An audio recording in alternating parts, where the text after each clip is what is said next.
अंतर्राष्ट्रीय ख्याति प्राप्त विद्वान तत्ववेत्ता डॉक्टर हुकमचंद जी भारेल की अंतिम रचना अधूरी उल्टी आत्मकथा का भव्य विमोचन यहाँ संपन्न हुआ। जोरदार करतल ध्वनि के माध्यम से इस कार्य की अनुमोदना हम यहाँ से करते हैं।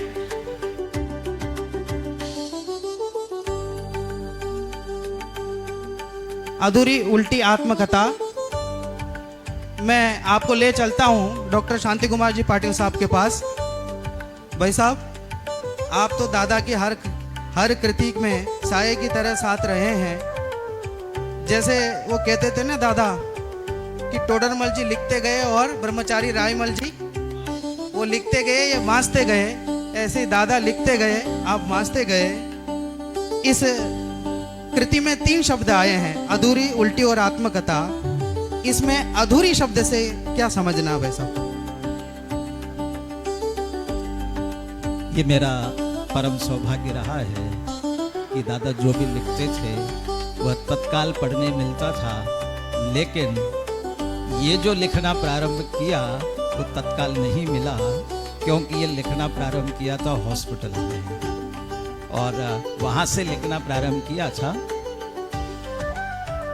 अधूरी सिर्फ इस शब्द पे मैं चर्चा कर रहा हूँ। उनके चित्त में अधूरापन क्यों लगा होगा? क्योंकि वह जब जहाँ खड़े हैं वहाँ से प्रारंभ कर रहे थे और उन्हें वहाँ तक पहुँचना था जहाँ से उन्होंने प्रारंभ किया था। लेकिन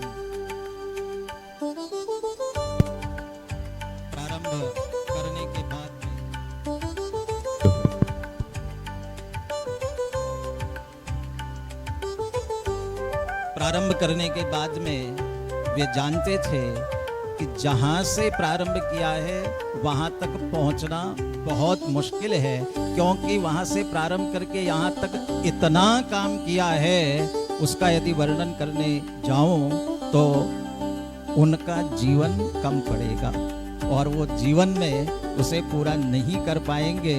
वो समझ रहे थे, इसलिए उन्होंने कहा ये तो अधूरी ही रहने वाली है। और दूसरी बात, ये आत्मकथा, ये अभी तो इस जीवन संबंधी लिख रहा हूँ, लेकिन असली आत्मा की कथा तो निरंतर चलती रहने वाली है, ये तो अधूरी रहने वाली है, इसलिए उन्होंने इसे अधूरी कहा। तो धन्यवाद भाई साहब को। मैं चलता हूँ परमात्म जी भाई साहब के पास। दादा की रीति नीतियों को आप गहराई से समझते हैं। उल्टी शब्द इसमें आया, दूसरा शब्द, इससे क्या लेना है?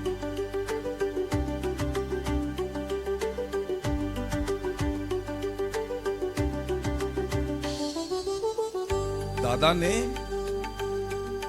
जीवन भर भगवान आत्मा की बात की और आज वे देह की कथा कहने जा रहे थे। इसे उल्टा ना कहते तो और क्या कहते?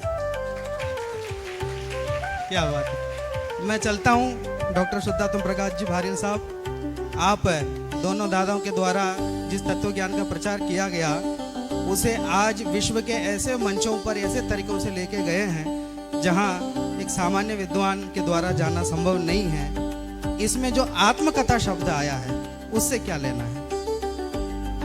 देखो भाई जिन कुमार, आज तक आत्मकथाएं पढ़ी थी तो शुरुआत यहाँ से होती थी कि मैं पैदा हुआ, मैंने चड्डी पहनी, बनियान पहनी और मैंने स्ट्रगल किया।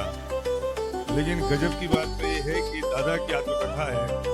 अब मैं 2 मिनट है मेरे पास। पहला अध्याय शुरुआत कहाँ से हुई है जरा इसको देखो। आप लोगों को मिलेगी वहां से, लेकिन आप वो पढ़ पाओ कि नहीं पढ़ोगे पता नहीं, पर मैं एक पैराग्राफ पढ़ देता हूँ कि शुरुआत कहाँ से हुई है कि आज मैं अत्यंत सहज और शांत जीवन जी रहा हूँ। अभी जितने लोग यहाँ बैठे हैं ना, वो सब वो लोग हैं जिनने दादा को इतनी नजदीकी से देखा और उन्हें ये भी पता है कि दादा अपने अंत समय में किस भावों में और किस परिणति में चले गए थे। आज से 25-30 साल बाद ऐसे लोग हम लोग नहीं मिलेंगे जिन्होंने दादा को प्रत्यक्ष रूप से देखा है। वे तो बातें ही सुनेंगे। आज मैं अत्यंत सहज और शांत जीवन जी रहा हूँ।